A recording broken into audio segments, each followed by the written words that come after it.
Travelers of Reddit, where do you never want to go again? Zimbabwe. Went there to see Victoria Falls. Stayed at the Victoria Falls Hotel to be within walking distance.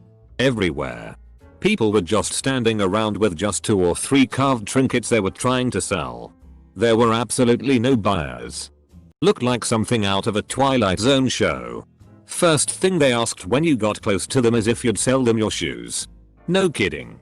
Every single one. Freeport, Bahamas.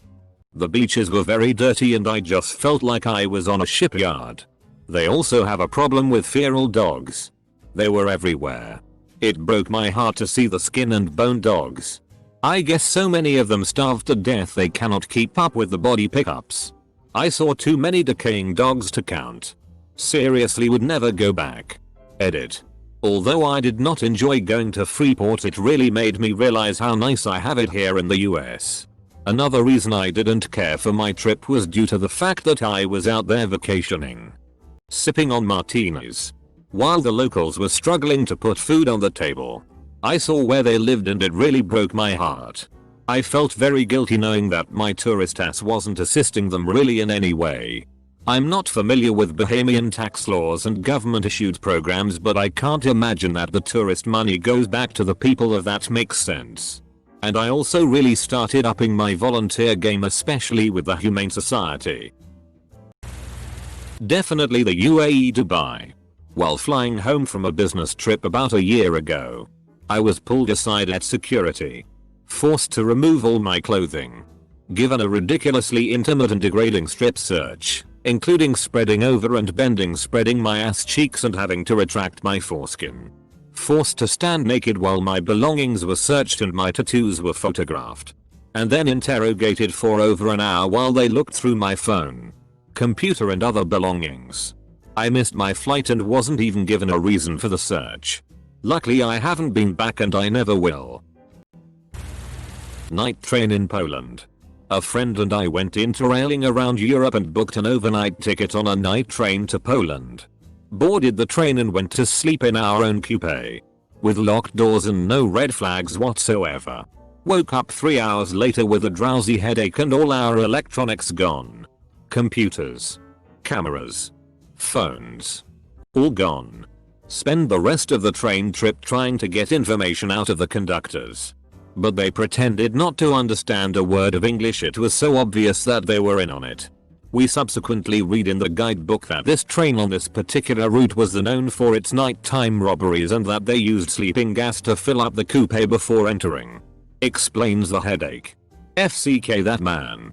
Not going to Poland again. Manila. The first night I was there from Phuket, some fuckwit tried to hold me up by jumping out of a bush and showing he had a knife.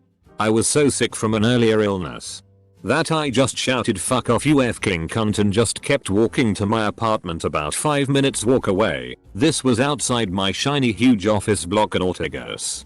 Guy didn't expect that, I don't think. Also, ballot. Yeah. Nah.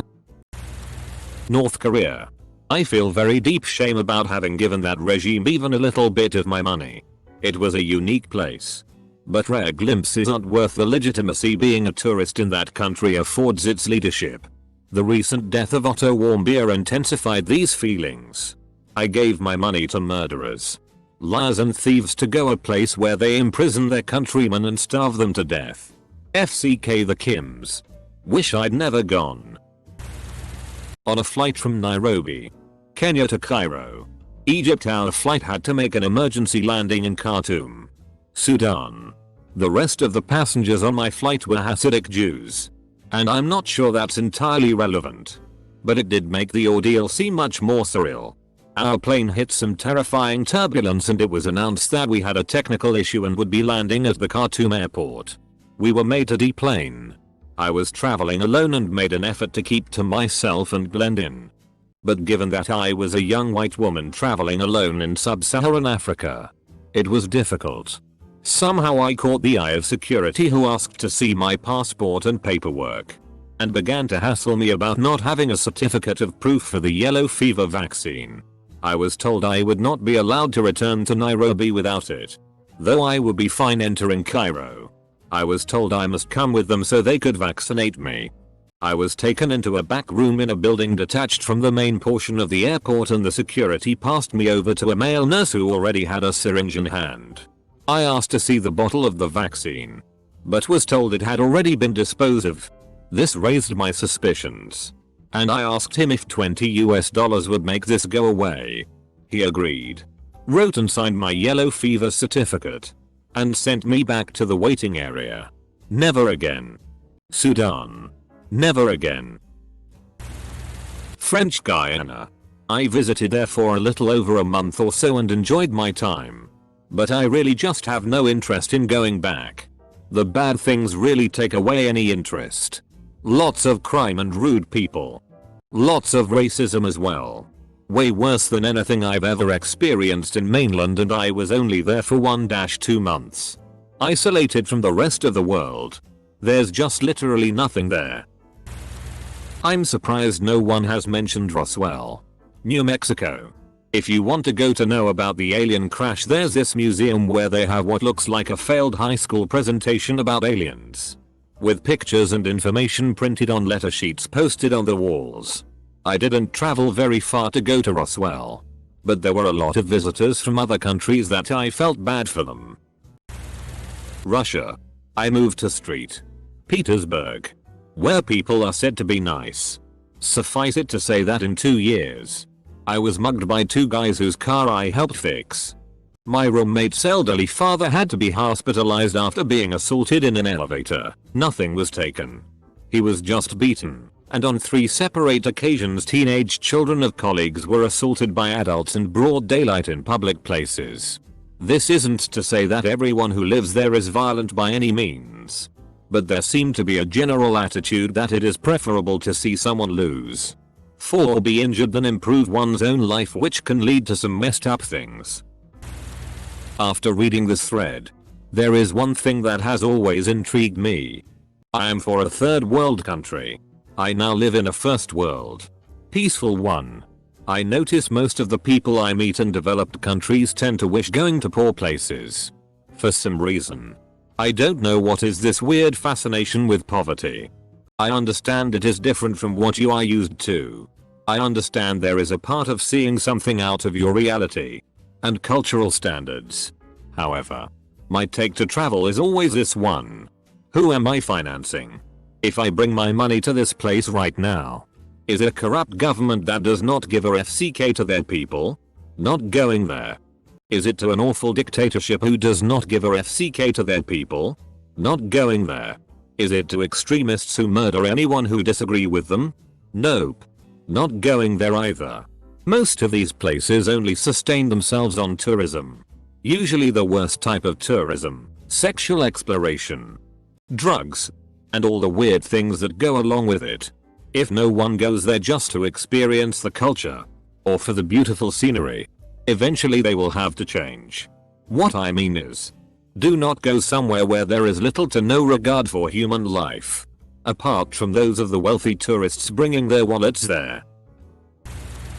Hollywood Boulevard. It's almost dystopian-like. Last I went there was just a homeless guy lying on the ground looking totally dead inside as a speaker above him blasted one way or another. And there was a drunk person in a really dirty Minnie Mouse costume stumbling by. Tourists everywhere as if it's no big deal that there are poor people suffering everywhere in this spot that's portrayed as this glamorous, illustrious place on TV. We left after 5 minutes, or tried to. There were crowds of tourists everywhere. Was almost held hostage by a cab driver that gave us a tour of Mauritius. It was our last day and the fucker kept forcing us to go to these really weird places that were apparently exclusive. We made it plenty clear we had no interest in going to these places, but he said we had to go as he got a kickback and kept taking us. My girlfriend was just crying and crying. East St. Louis. I was meeting a colleague for dinner at a Mexican restaurant in a not terrible part of East St. Louis.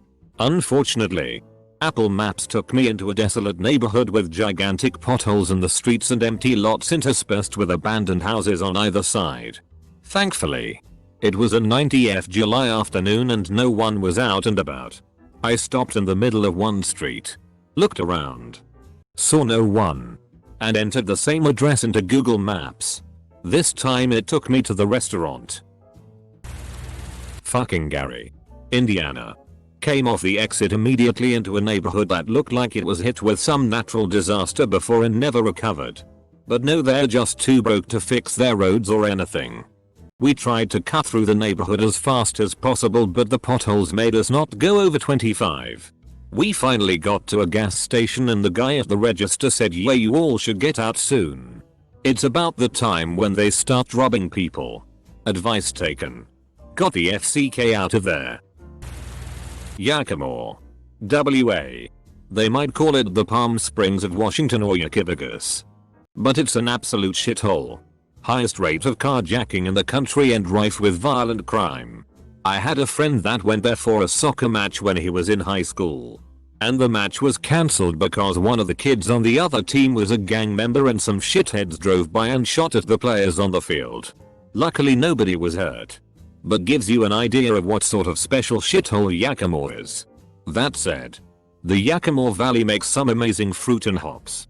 If you've ever had a Washington apple or a craft beer from anywhere in the US, there's a very high chance that the apple or the hops came from the Yakima Valley. China, the place is filthy and polluted. Believe it or not, they do not diaper their babies. I went through a market and set my hand down on something and I set it right into diarrhea. People are constantly hacking up lodgies and spitting them on the street. Every single thing you buy there is junk. No quality in anything whatsoever. They'll sell chicken in the hot sun out of the back of a dirty truck bed. No standards on food handling or health and safety. Sorry if this is overly critical, but I'm a hardcore germ phobie. It tested every fiber of my being. China can be a beautiful country with amazing scenery, food, and culture, as long as you can get outside of the city.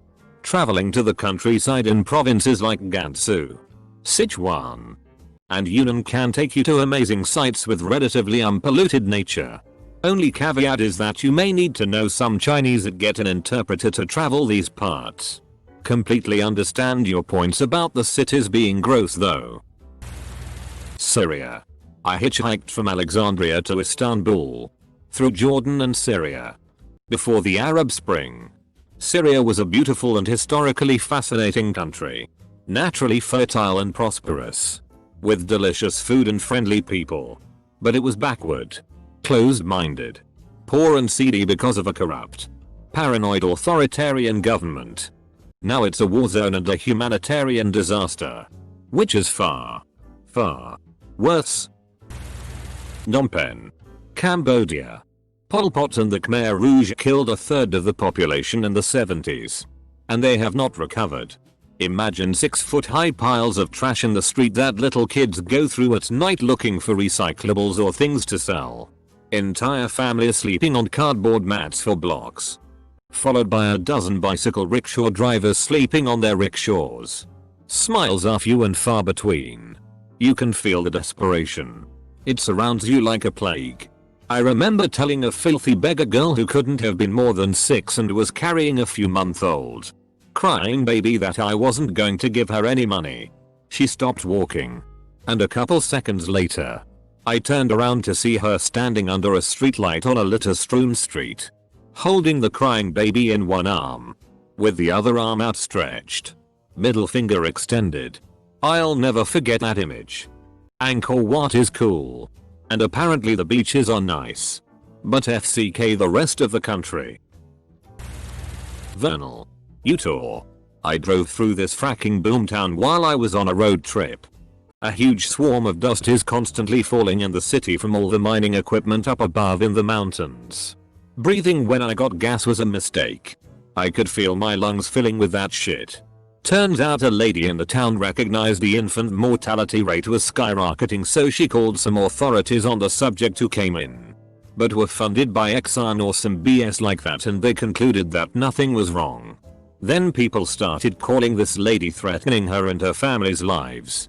What a disgusting example of what happens when you let businesses poison our world for profit. Paris. I have been twice. The first time was pretty great. We had a good time. And saw a lot. The second time the city was completely different. There were security checkpoints to get into the area the Eiffel Tower sits. And some other random places. There were mattresses and people living in the streets all over throughout the city. People who I assume were refugees everywhere begging for money. Selling alcohol. Running illegal scam gambling games. And more. For those who have seen the two sides of the coin like myself, I can say the city has really changed. I hated the second time around. The things we went to see were still beautiful even the second time around. But the flair and beauty of the city overall has been rubbed out. Huatuco, Mexico. I went to the Club Med there. Turns out that everything outside of the resort is a pit. I've been all over South America and Mexico. And haven't seen poverty like this. Crowds of 60-70 begging children line the fence by the beach. And there is a shanty town across from the main gate. I have no issue with poverty. I loved rural Peru and China. But Huatuco took the cake. I think BC the people there just seemed really unhappy. I'm not rich. I saved all year to buy an all-inclusive package at Club Med. In the end, I felt like a fancy fuck. Everything at the resort was just normal. Beach and pools. But there was just nothing in the area except unhappy people. India. The air smelled like poison to breathe. It felt like everyone was trying to rip us off tourist tax even during the usual haggle negotiation process common of that side of the world. I generally felt like no one could be trusted by the end. Most water was generally regarded as unsafe to even bathe in. Traffic was insane, seemed like the most mundane of cars had makeshift brush guards installed to deal with traffic damage. There are some beautiful historic sites. And the tuk-tuks were a blast to ride around in, mostly as it feels like your life could be snuffed out at any given moment. The animal culture is interesting as I can't recall the last or any time for that matter I seen a cow roaming city streets. Uluru, Australia. Stopped for a quick bite to eat on the way back to our campsite. Both So and I couldn't wait to get away from there. Hard to explain the feeling. But I was uneasy the whole time and the town had a very culty vibe to it for some reason. Don't know much about who owns everything there. But I'm guessing it's all maintained and run by the same staff interchangeably due to the fact that several buildings were painted the exact same, even the police station. And staff all wearing similar uniforms. P.S. I'm aware of how crazy I sound. But it just had this vibe. I'm sure there's no strange happenings going on. Probably Kentucky. I'm sure there are nice places there, but where we went was a dump. My family and the guy with emphysema were the only people in the no smoking section. There were baby carriers that were getting smoke blown into them. It was insane. Plus there was no in between in body size. Everyone was either rail thin, usually the men, or obese as hell, usually women.